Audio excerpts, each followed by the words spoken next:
Welcome to Geared Up, brought to you by National Car Rental from GeekWire.com in Seattle. I'm Todd Bishop. I'm Andru Edwards. Andrew is the YouTube star up here on the panel, gadget reviewer, known for Gear Live. And Andrew, you had a fascinating behind-the-scenes experience with a high-end smartphone that you wouldn't have expected from the company that unveiled it. And we're going to be talking about that this week. It's really kind of an interesting twist that you encountered, both in terms of the device and the event. That's right. Where they unveiled it.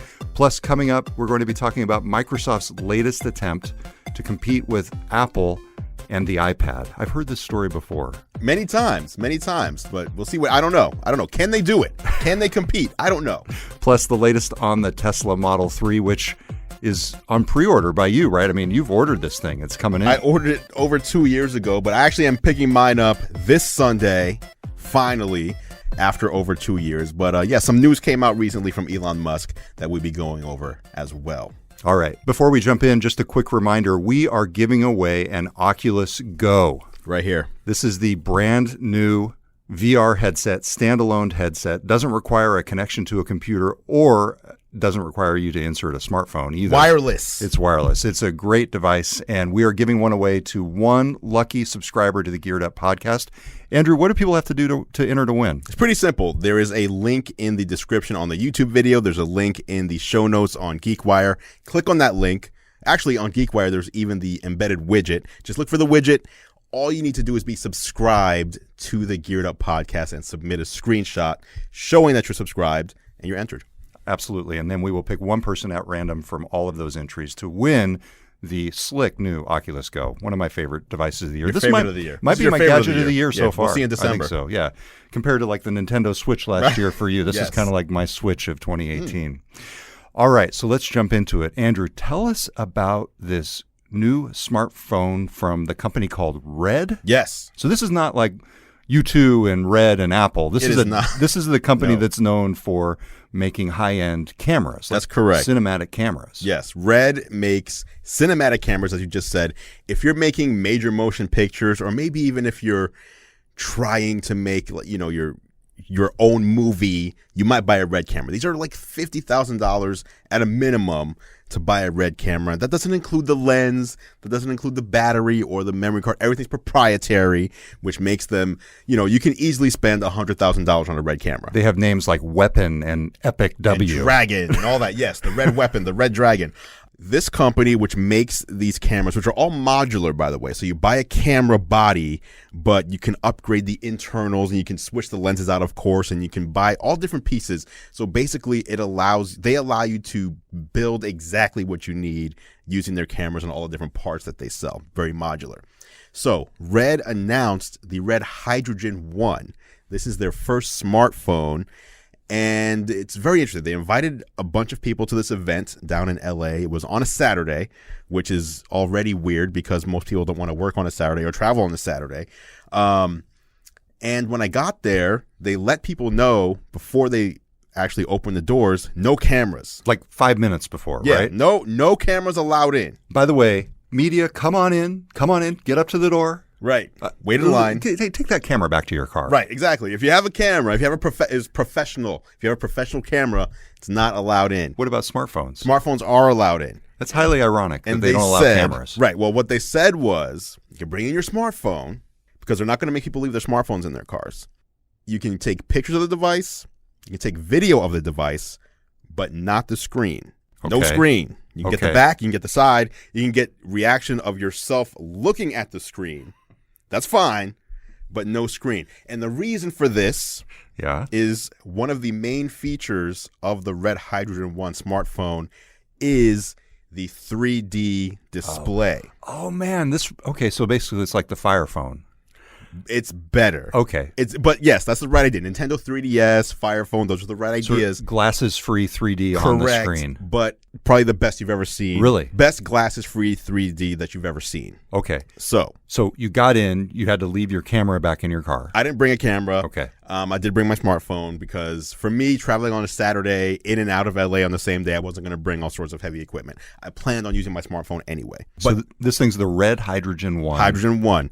And it makes sense. There's no way to have the 3D picture come across in a 2D video or picture. And so that's why they were hesitant to let people will kind of show that. So you go in, and the first thing is they put you in a soundproof booth, and they say, we're going to give you the phone, and we're going to play a demo reel, and you're just going to watch and listen and see what this phone can do from a media perspective. I got to say, this is the strangest product unveiling I've ever heard. Very interesting. Very interesting. And also, there weren't even a lot of media there. It wasn't a media event. It was an industry event. So Red, being a company that makes filmmaking equipment, had a lot of film producers there. There were a lot of sports stars, movie stars, music stars. It was like a celebrity event. And it seems like this device is geared towards that crowd rather than the average consumer out there. So this is somebody who might want to be out making a movie on the weekend in their spare time. Who can't afford $50,000 or more for a traditional Red camera. They would buy this phone, and this phone is also modular and will allow you to affix lenses. Nokia, Panasonic, like all these lenses that you would put on a DSLR can attach to this phone. That's pretty incredible. Are there other phones out there that have tried that? I mean, I know that the camera was a big thing in terms of the Andy Rubin phone, the name of which I've already the essential phone, like the camera attachment. But this is different. Like you can take stock off the DSLR camera lenses and put it onto this phone with an adapter. Right. And the essential phone was more of it was a 3D gimmick, whereas Red, again, they're really known for making high-end video shooting equipment, and so this phone fits into that. So it's not like the Moto mods where you can attach different mods to the Motorola phones that do all sorts of different stuff. All of their mods are going to be about filmmaking or capturing media. So from what I've read, this is a pretty big phone, 5.7-inch screen, 5.7-inch display, which matches the iPhone 8 Plus, the plus size, but the body of the phone is so much bigger. So even though the screen size is the same, it dwarfs even the plus size iPhone. It's like holding just a large chunk of metal, because that's what it is. There's a $1,200 version, and then there is a $1,600 version, which is made of titanium. And I mean, you're dropping this phone. It's fine. It's just I just dropped titanium. It's fine. You know what I mean? So it's like rugged, because you're going to have this in environments where you may drop it on cement or whatever. But you've seen some pictures of it. What do you think? It looks really cool. It looks like something I would never buy because it's very niche. And that's one of my questions for you. Is there any chance that this could become a mass market play by this company? If it doesn't feel like it. It's not going to be a mass market play in the same vein as if you're in the movie industry or film industry, you'll know like the Red cameras aren't the mass market thing, or just like, Porsche versus Toyota. Porsche does very well, but they don't sell anywhere near the volume that Toyota does, but that doesn't mean that they're not successful. They play in their own lane. Okay, so a couple questions for you. First off, when is this thing going to be available? August. Okay, and you said the price ranges from what to what? There's a model that is $1,195. And there's the higher end model that is $1,595. So I know this is very difficult, but to the best of your ability, describe the 3D effects on the screen. And how did they change the experience? What did they do? There's two things that are impressive about the phone from a media perspective. There's the 3D display, which as you're looking at it, it just does a much better job above any other device. And there haven't been many. There was HTC had an Evo 3D phone many years ago. There's a Nintendo 3DS, and there was the Fire phone. This outperforms all of those. They had different movie clips, like, whether it was Black Panther, Avengers, Guardians of the Galaxy, some Pixar type stuff. And it felt like, there was depth, like you're looking into the display, but there was also there was one shot where confetti popped out. And it seemed like it looked like it came out of the phone, which was cool. But quite honestly, 3D effect type stuff can still feel gimmicky. What didn't feel gimmicky, though, was the sound. There's these stereo speakers on there, but they've tuned them to be surround speakers. And so when you're just listening to the phone, you're just listening, no matter how you're holding it, the sound is all around. You hear stuff behind you, which is crazy. But then when you put headphones on, they have Dolby Surround headphone, and there's a demo station. So the guy plugs it in, he puts the headphones on, and he starts it. But I don't realize he started it yet. And I actually turned around because I think there's someone there's a door being knocked on. I'm like, oh, what is that? But it's actually the phone doing that. So the sound was actually the most impressive thing for me, even above the 3D display. They've done a good job at making it a nice media consumption and creation device. The cameras on the phone do also support 3D capture. So you can take, whether it's pictures or movies, you can turn them into 3D. Interesting. Although 3D seems to be dying out. I don't know. That's where getting back to the Oculus Go discussion and the whole 360 video thing. That's true. Is as soon as the consumption is spread more widely, that becomes democratized, untethered from the smartphone or the computer. I think, for example, that's one of the first things that I do when I'm checking out the Oculus or checking out new content on the Oculus. I look for video versus an app. Right. Yeah. Although the apps are cool. And anyway, I've been starting to think about what could I record in 3D that would be cool. So I actually think there's a market for this for creators. That is true. And even everyday people. Yeah. So that's the phone. Expensive, cool, but not mass market. Was it worth the trip?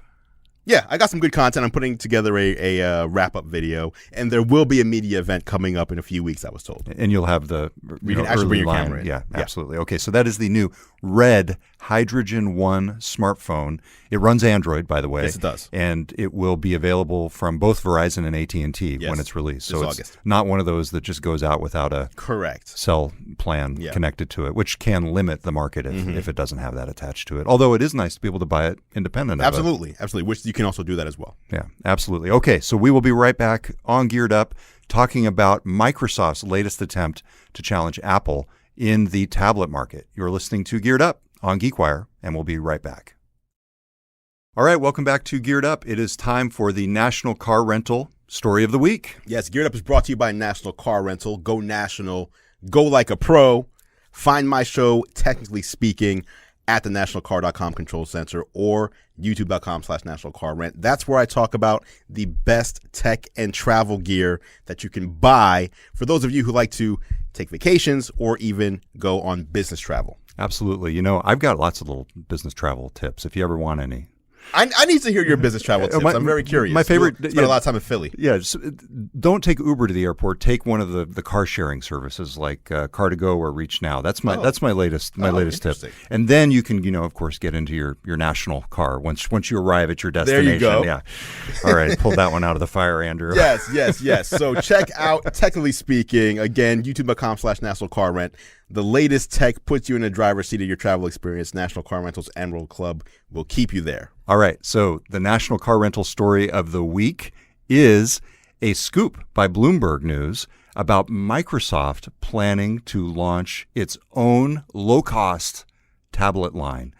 Surface versus iPad, round 8. How many rounds Microsoft has. I remember when Bill Gates was the CEO talking about Microsoft tablets. That was a long time ago. Oh my gosh. Well, so that's, oh God, this is a whole, I can go on so many different diversions here, but that is Microsoft's problem over the years.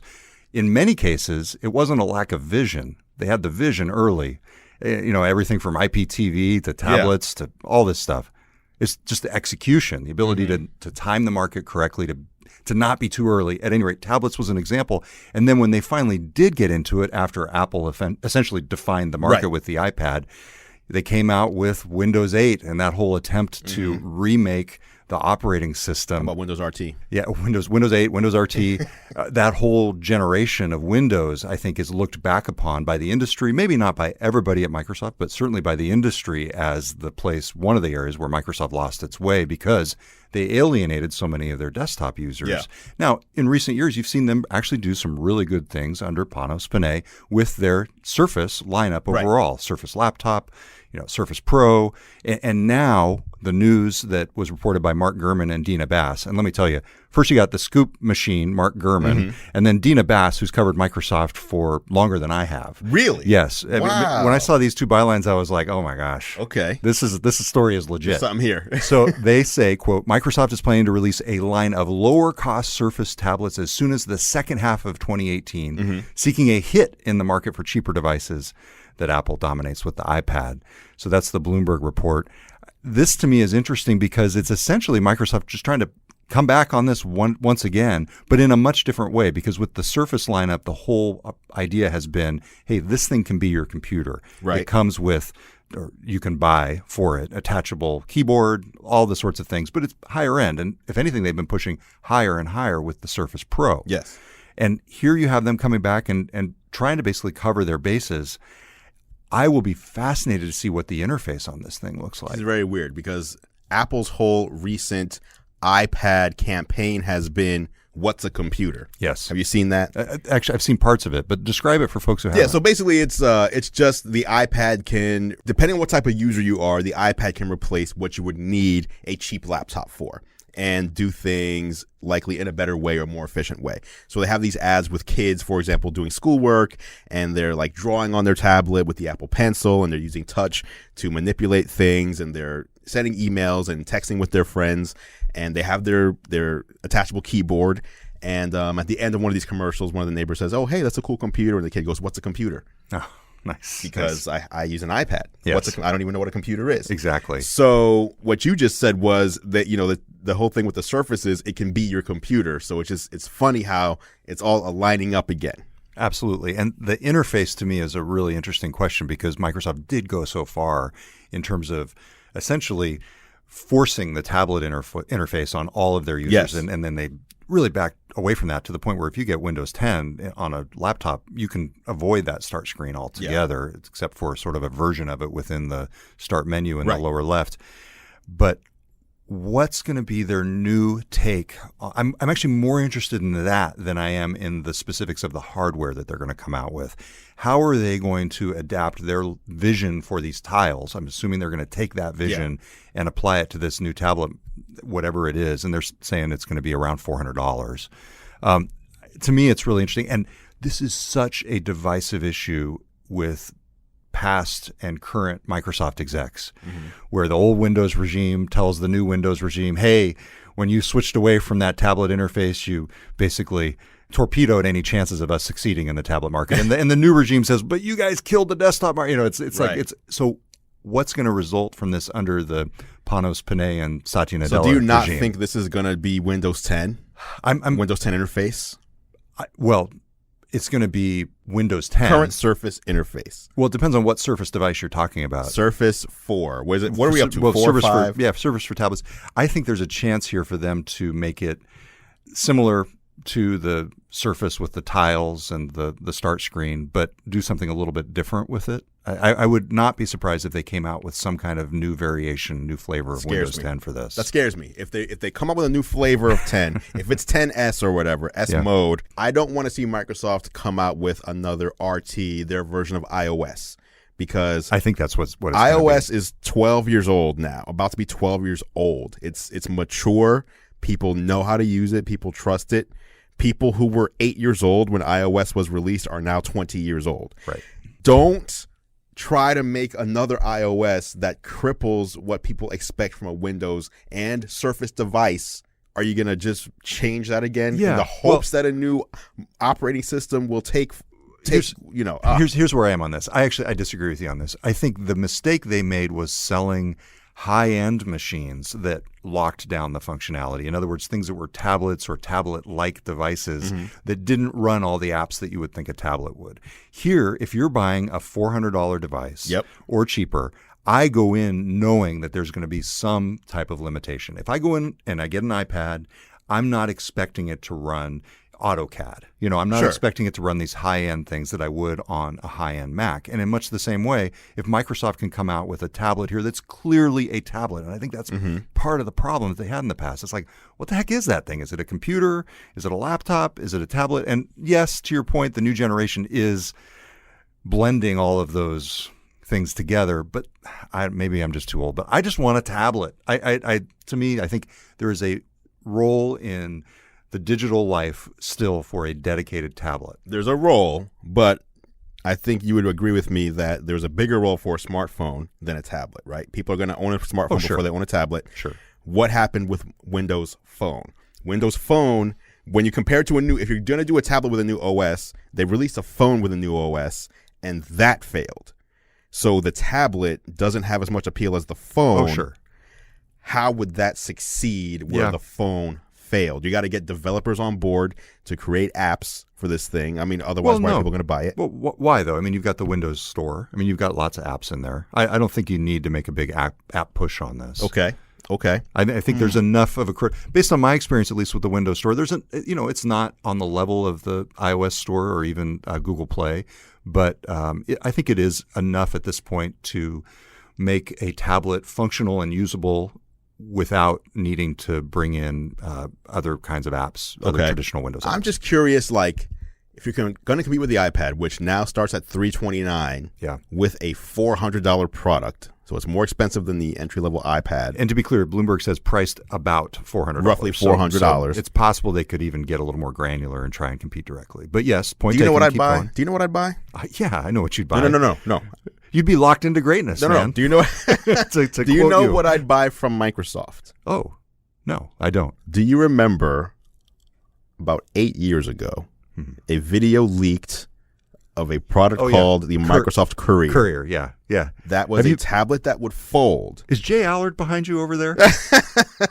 I would buy that. If they released that product, if they took that out and updated it for the current time, so like that actually seemed cool to me. Now, I've seen some sort of report about the possibility of something like that coming back. For people who missed this one, it was essentially a dual screen device, right? It's like a large book-sized laptop, but when you open the laptop, instead of a keyboard being on one side, both sides are full display. Yeah.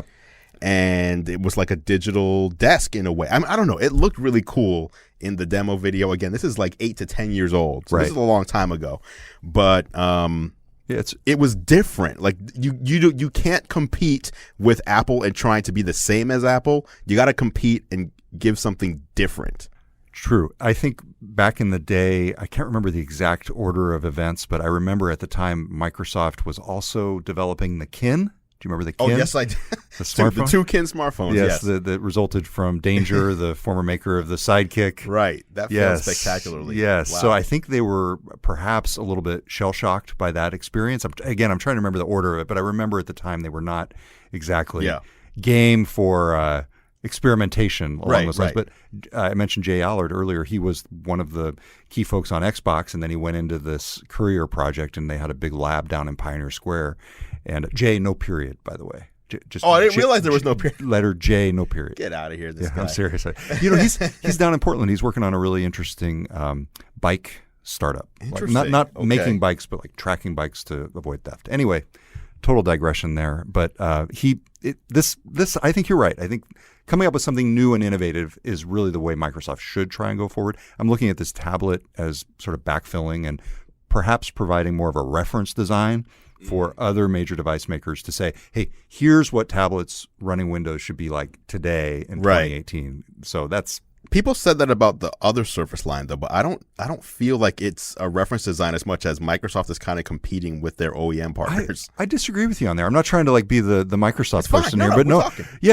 I actually do think if you go out and look at a lot of the laptops from Acer and Asus, HP to some extent, I think you can see some influences from the Surface laptop in particular. I do see it. I don't mean that. What I mean is Microsoft is making computers that are good enough that when you look at them, you might say, this is the best Windows computer to buy because Microsoft's making the hardware, they're making the software. Why would I buy this other thing when Microsoft made this? Sure, absolutely. Well, price for one. I think usually when I think of reference design, I think of here's like an inexpensive model that you can kind of take cues from to build your premium version. I think the key thing and the key advantage of the PC market, the Windows PC market, still is that variety. And if you look at things like I've got a Lenovo Carbon X1 here in front of me, and I specifically have opted in buying PCs more toward the HPs of the world, the Lenovos of the world, because I look at things like the Surface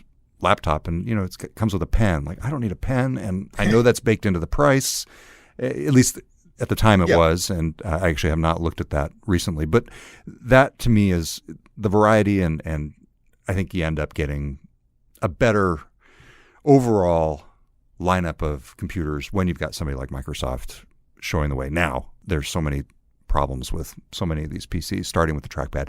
And then lastly, I gotta mention this. Acer this past week came out with what they're claiming to be the first lineup of notebook computers with Alexa pre-installed. Alexa built in. Alexa built in. So I'm real Alexa, not Cortana, please ask Alexa something. Yes, exactly. Okay. So preview of a future geared up. I'm going to order one of these computers. You're picking one up? Yeah, I've got to get one. And because it's, It's historic, man. It is. If it's the first PC with Alexa built in. The first laptop. Oh, right. The first laptop. They're kind of, They always got to find some way to be first somewhere. First on something. The first laptop with a silver screen. And I don't know. Yes.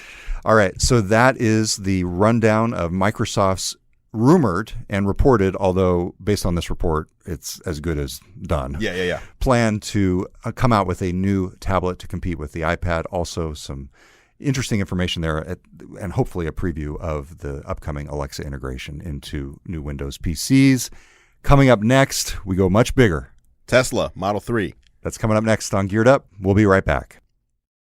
All right, welcome back to Geared Up. I'm Todd Bishop. I'm Andru Edwards. Andrew, you've got a big purchase coming up that you're about to pick up. Yeah. The Tesla Model 3 is finally almost here. It is here. Not here for me yet, but it is here. So I am not a car nut.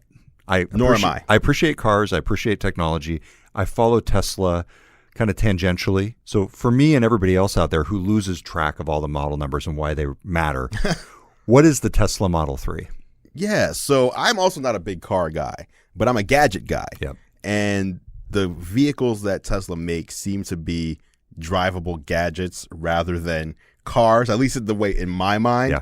So the Model 3 is Tesla's. This was their ultimate destination. Elon Musk started the company wanting to bring electric vehicles to the forefront, and the way he wanted to do it was to sell a very expensive supercar that would then fund a expensive luxury car, which would then fund a expensive SUV, and then selling those expensive vehicles would help fund to bring their entry-level car to fruition. And that's kind of what's happening. So the model, they started with the Roadster. Yep.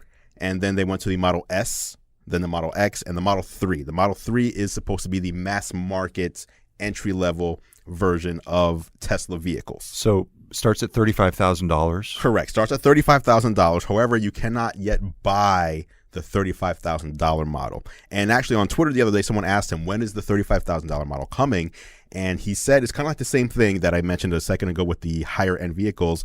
What he said was we have to sell the premium versions of the Model 3 first, because that is what's going to help us. Once we get to 5,000 cars produced per week, then we can start putting out the lower end model, because then we can afford to do it. So this is interesting. This is clearly Elon Musk's thought process, because you realize this is also how he's getting to Mars. Right. Absolutely. He is launching a satellite internet network around the Earth. Yep. And then using the funds from that to pay for basically a long-term mission to Mars. Right. And he's going to, before we do missions to Mars, he's going to do, I mean, I don't know how science fiction versus reality this is, but you can, instead of taking a plane from LA to New York, you can take a SpaceX rocket from LA to New York and be there in 45 minutes. I forgot about that. Is that still happening? Yes, that's part of his plan. Yeah. Like you basically go up into to space and land, and you're in New York. Yeah, so that's his other company, SpaceX, but plus the Boring Company. Yeah, the Boring Company. Yes, this absolutely. guy, yeah, he's doing and some then stuff. Solar City and all everything along those lines. All this stuff is eventually though about Mars. Right. The solar panels, the car, right? The Hyperloop, all this stuff clearly is about Mars. Let me go off a tangent for a second. Yes. Oh, this wasn't the tangent already? No, this wasn't a tangent. This might be too much of a tangent. I'm not trying to get political. But if you have a colony of people on Mars and stuff starts going down on Earth and people are like, we need to escape to Mars, what's to say the people on Mars aren't like, hey, no, this is our planet now. You guys can't come here anymore. Like, how do you intergovernment?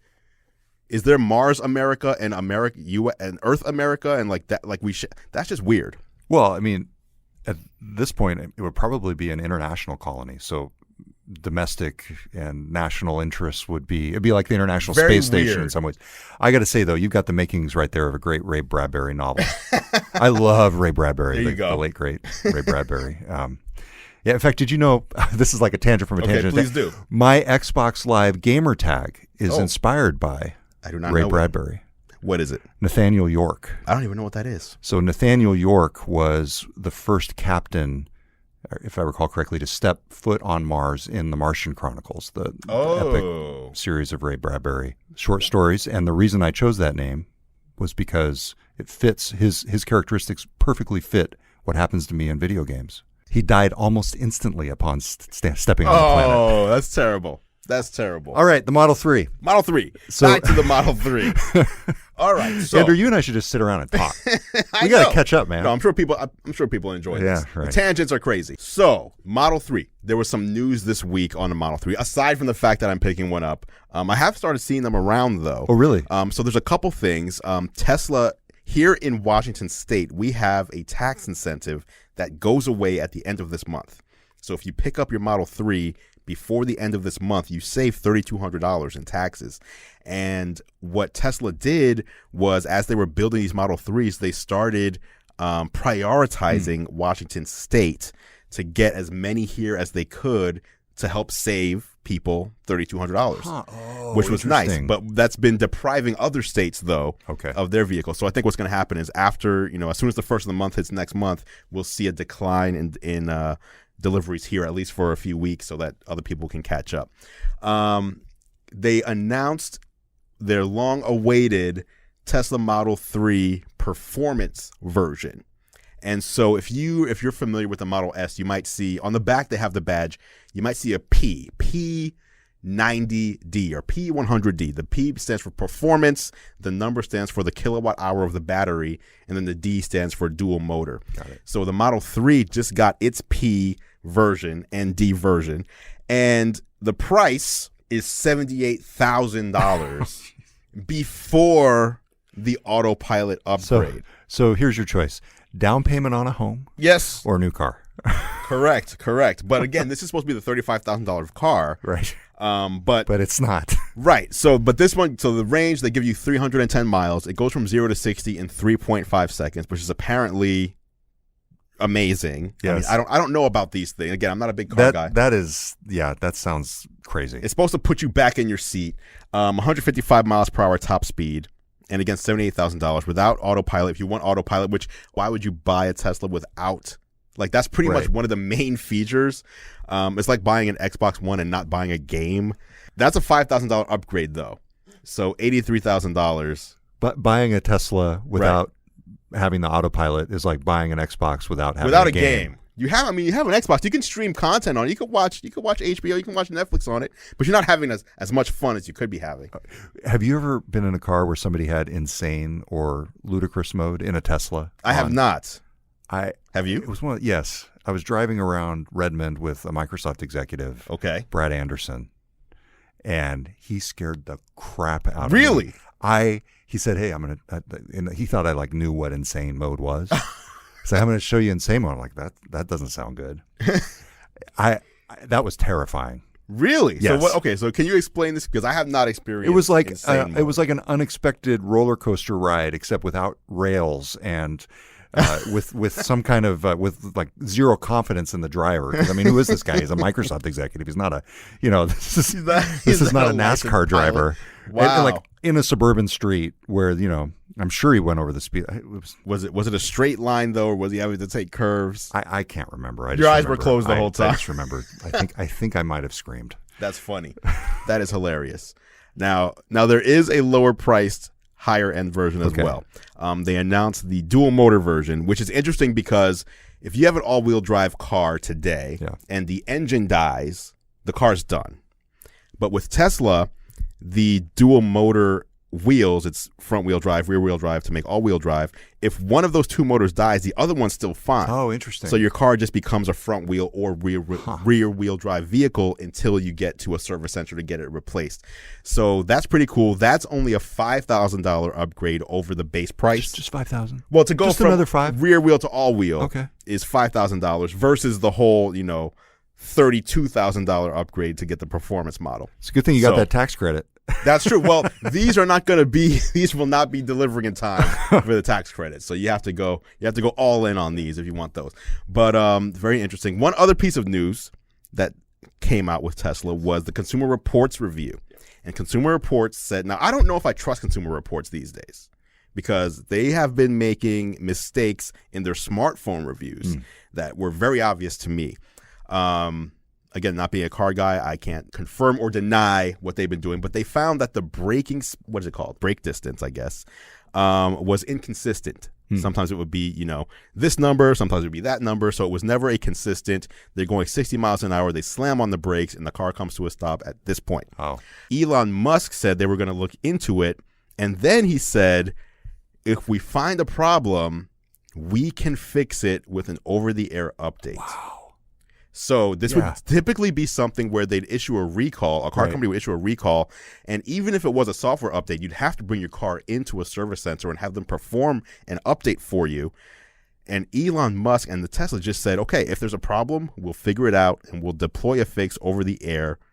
You wake up in the morning and it's done. Wow. Like that to me, that's the future. That is the way Elon Musk thinks versus pretty much every other car maker, because you don't have to have an electric vehicle to have, an onboard system, firmware system that can be updated over the air. Why don't more cars have this? Because there's OnStar. OnStar's been around forever. None of the cars with OnStar are updatable over the air, even though they have a cellular connection. Consumer Reports said that the braking distance represented big flaws, long stopping distances in our emergency braking test, and they also cited difficult to use controls. And then Elon Musk tweeted back, the CR braking result is inconsistent with other reviewers. He said it might indicate some Model 3s have longer braking distances. If so, we will address this at our expense. First time we've seen anything like this. He's like on it. Right. As soon as somebody says anything. And that's cool because he's very responsive when things like this happen. And he does respond back to like the average Joe who tweets at him. He'll respond back, here's what we're seeing, here's what we're going to do, here's how we're going to fix it. And of course, any tweet he puts out gets picked up by the media right away. So what's the range of the Model 3? Do you have a rough sense for how far it goes? Yes, so they rate it at 310 miles. That's the official rating. However, it actually is 350 miles, and Tesla asked the EPA to basically underpromise so they can over-deliver. So if you buy a Tesla Model 3, you should be able to go around 350 miles, but it also depends on your driving style and things like that. If you're more aggressive, it's going to be less. So does that include, is that every model, or is that just like the long-range model? That is the long-range model, which is the only one you can buy currently. The standard range version is, I think, roughly 250 miles. Okay. All right. So a little bit lower. All right. So you're getting yours. Yes. What are you going to do? What am I going to do? What does that mean? What are you driving to Arizona? Or no, where actually, are you going? I'm picking it up and then I'm leaving for an event for a number of days. You're flying out of town? Yes. Yeah, you want me to give you my address?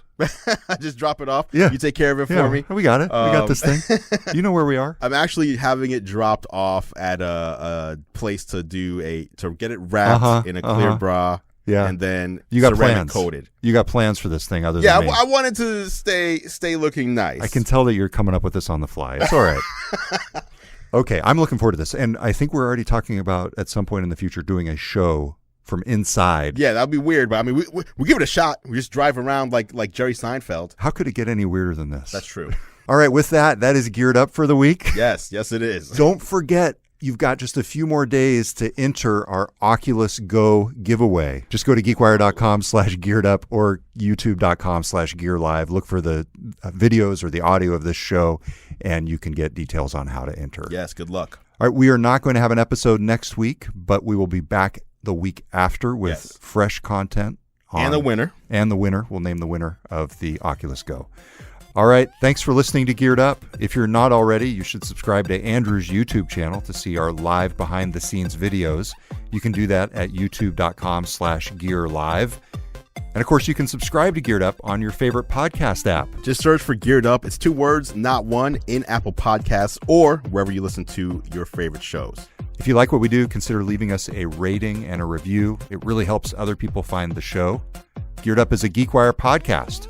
You can see more from us at geekwire.com.